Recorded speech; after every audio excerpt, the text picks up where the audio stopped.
Hey everyone, it's been a while. I had some life challenges come up, but let's do a quick jam.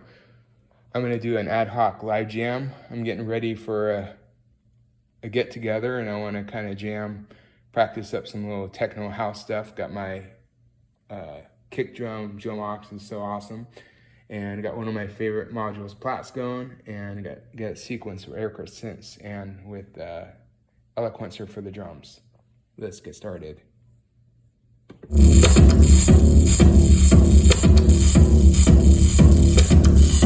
So that's the kick. The kick, I got Jomox fed into Mutant Hot Glue. It's such a good compressor and mixer.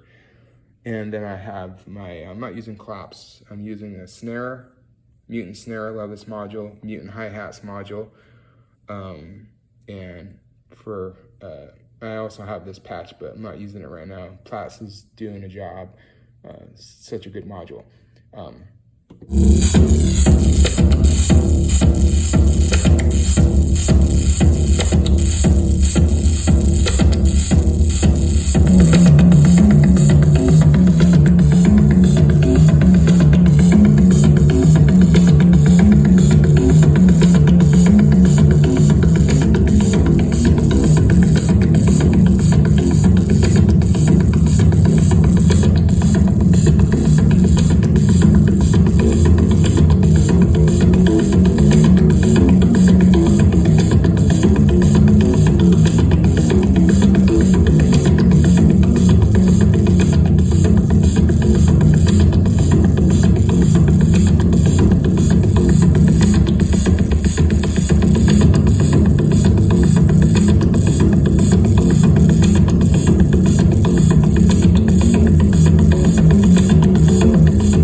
Yeah, so you can see with a small setup like this, I mean, this is just a real small setup, how good it sounds. And this is probably one of my all-time favorite modules in your rack plats. The mutable instrument stuff is some of my favorite stuff. It's sad they stopped making them, but I bought one when I got into modular some years ago, and I love it. And it's like a jack of all trades. It can do drums, it can do all kinds of crazy stuff.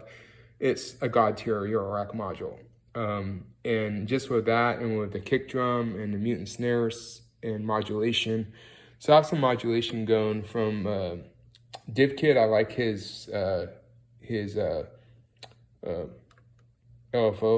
module a lot. He designed a bunch of really good stuff, and that's actually modulating my kick drum through the CV1. So that's adding a little variety to the kicks and stuff.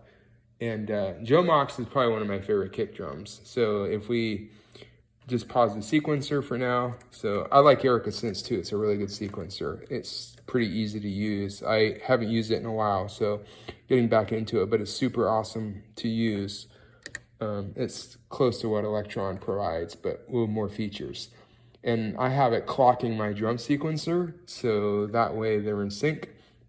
But what I like is you can, with the, this is really good because I can actually test out what I'm trying to do. So one thing I like about the Jomox is it's such a good kick drum. I want the Jomox MK Alpha bass because it's some of my favorite sounds and drums, even though I've heard the user interface is kind of quirky, but coming from Eurorack, nothing's difficult anymore because Eurorack has taught me to really figure out synthesis in a lot of ways I didn't know before, and I'm still learning. And then one of my favorite mixers for Eurorack is the Mutant Hot Glue. I wish they would come up with a desktop model of this because it's such a good mixer. I do know Erica Synths is working with Hex Inverter to come up with a drum synthesizer with all the Mutant drum modules, which are some of my favorite drum modules in Eurorack. I just have the Siren hi-hats, but I know that's going to be a great machine that looks so good. I definitely want one. So I like about the hot glue is you have a lot of options. You can do compressor out, mix out. Right now I'm just doing mix out. But if we do distortion, so here, and we just try this. So you can change that. It changes the characteristics a bit. Let's see if that sounds any louder. See how fat that sounds? Now, if I just took this and I output it to the, without any kind of distortion, it wouldn't sound as good. So you can hear it now. If I do this, watch how it sounds different. I'm not doing this right. Let's see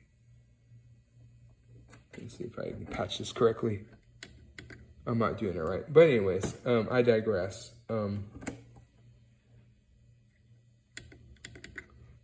just stuck on stupid, I guess, today. But anyways, you can see it sounds way better with the distortion. And I like this because you have all these controls. You can, the compressor is such a good, easy to use module. And there's so many options you can use. And I have all my drum modules feeding into this. It's just so good. I like that it has two inputs for ones that have dual outputs, like the hi-hats, which I love this hi-hat module. So you can do that. And then, of course, if you go to compressor, so we can do compressor and we switch the compressor out and we can hear a difference with this. So you can adjust this, right? So there's a lot of possibilities. You can really... So here on the compressor, so this is such a good compressor module, which I think for drums, you got to have a good compressor. That's the weakness of a lot of synths. They don't have very good compression. So if we go here, as we adjust the, so I'll probably just resume the, I'll play it again.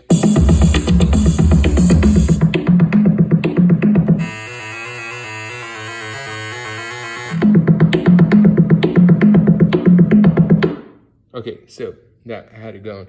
One thing I want to show you, because I haven't done modular in a while, because I had surgery and I couldn't do anything for like a while. So what I like about this one is Endorphin's Cockpit, which is a really good 1U module. You have all kinds of options and stuff with it. I kind of just use it just as a simple Eurorack mixer.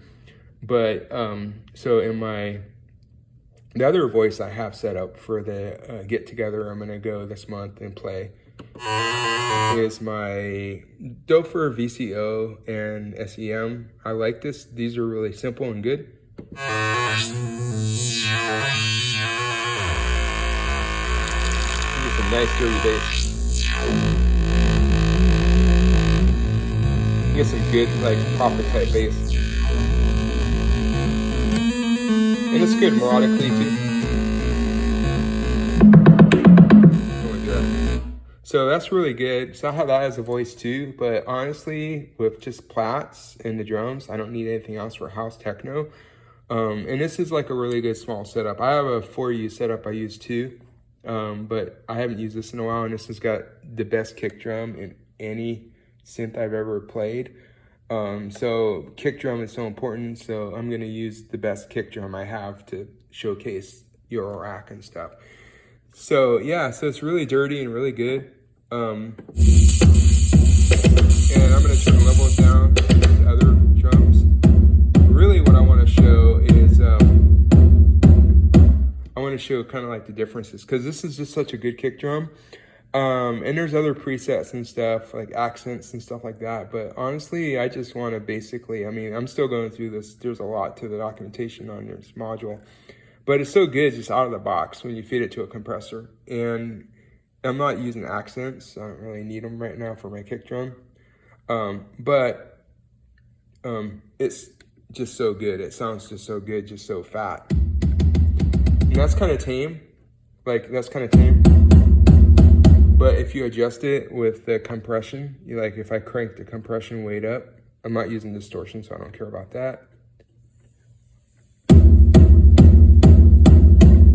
And of course, it's just so good. This mixer is so good. I know I'm kind of waxing over myself, and then mix out is a little different. So if you,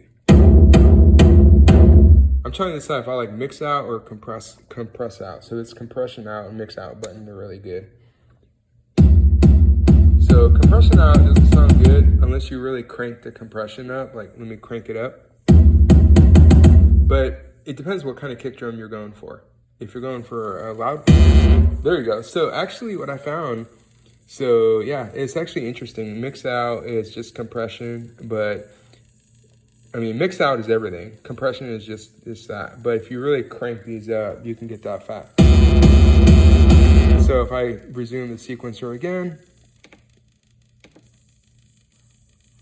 that's interesting. I wonder why it's not. It should be sequencing my drums. Oh, I know why.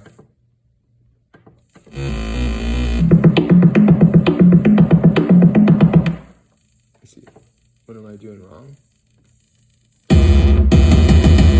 Oh, you know, maybe I screwed something up when I gated it. No, the sequencer is down. This is live troubleshooting. What can I say? Live troubleshooting. Oh, so yeah, because I'm clocking it. So, like I said, I haven't used my modulars in a while, so it's kind of a. Or maybe, you know, maybe this setting, I have to probably go through the manual again. Oh, there we go. Okay, so I was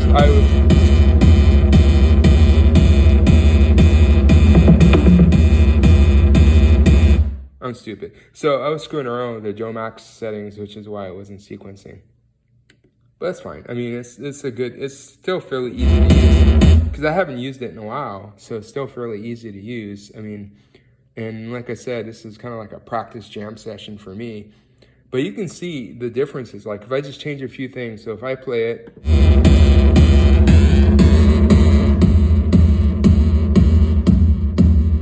how easy it is to change.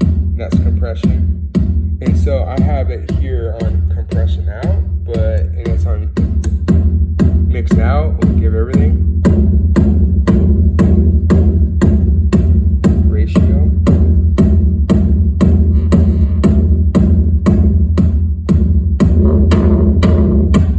But say I just want to do one thing, I can change this to distortion. So these don't do anything. So if you patch it out to distortion, you don't want the compressor to do anything. That's basically. Now if you do compression out, see really, it depends on what you're trying to aim for in your kick drum. I like compression, so I usually patch it to the compression out, because I can still toggle out if I don't want to use compression or not.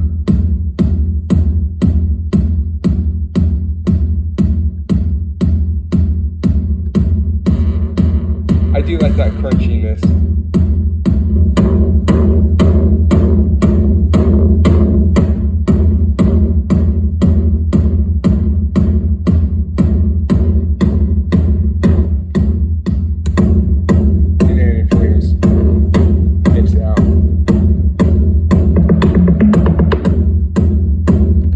So yeah, this is a good setup. I built this setup some time ago. It's kind of like my live set. I have the 4U1, which I'll practice on and showcase in another video of endorphins.